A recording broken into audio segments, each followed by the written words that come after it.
మొదటి సమూయేలు గ్రంథము 30వ అధ్యాయము. దావీదును అతని జనులును 3వ దినమందు సిక్లగునకు వచ్చిరి. అంతలో అమాలేకీయులు దండెత్తి దక్షిణ దేశము మీదను సిక్లగు మీదను పడి కొట్టి దానిని తగులబెట్టి గనులనేమి అల్పులనేమి అందులోనున్న ఆడవారినందరినీ చెరపట్టి చంపక వారిని తీసుకుని వెళ్ళిపోయి ఉండిరి. దావీదును అతని జనులును పట్టణమునకు వచ్చి అది కాల్చబడి ఉండుటయు తమ భార్యలను కుమారులను కుమార్తెలను చెరలోనికి కొనిపోబడి ఉండుటయు చూచి ఇక ఏడ్చుటకు శక్తి లేకపోవునంత బిగ్గరగా ఏడ్చిరి. యెజ్రెయేలీయురాలైన అహీనోయము కర్మెలీయుడైన నాబాలు భార్యయగు అబీగయీలు అను దావీదు ఇద్దరి భార్యలను చెరలోనికి కొనిపోబడగా చూచి దావీదు మిక్కిలి దుఃఖపడెను.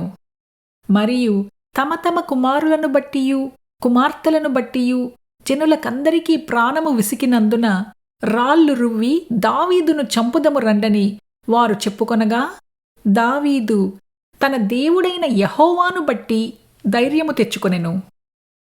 పిమ్మట దావీదు ఏఫోదు తెమ్మని యాజకుడగు అహీమెలెకు కుమారుడైన అబ్యాతారుతో చెప్పగా అబ్యాతారు ఏఫోదును దావీదు నొద్దకు తీసుకుని వచ్చెను.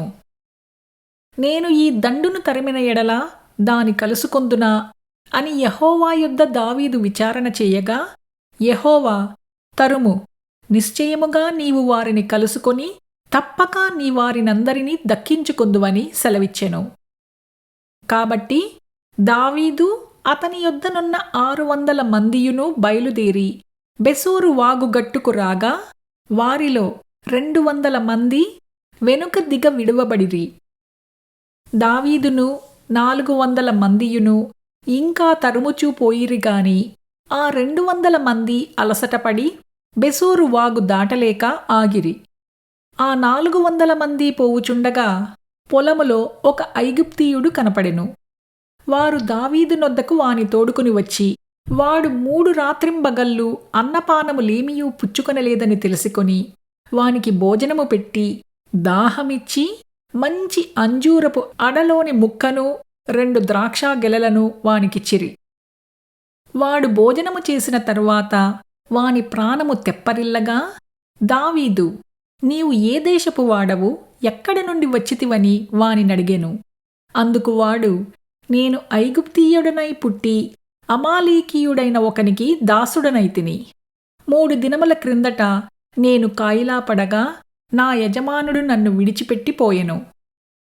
మేము దండెత్తి కెరేతీయుల దక్షిణ దేశమునకును యూదా దేశమునకును కాలేబు దక్షిణ దేశమునకును వచ్చి వాటిని దోచుకొని సిక్లగును కాల్చివేసితిమని చెప్పెను.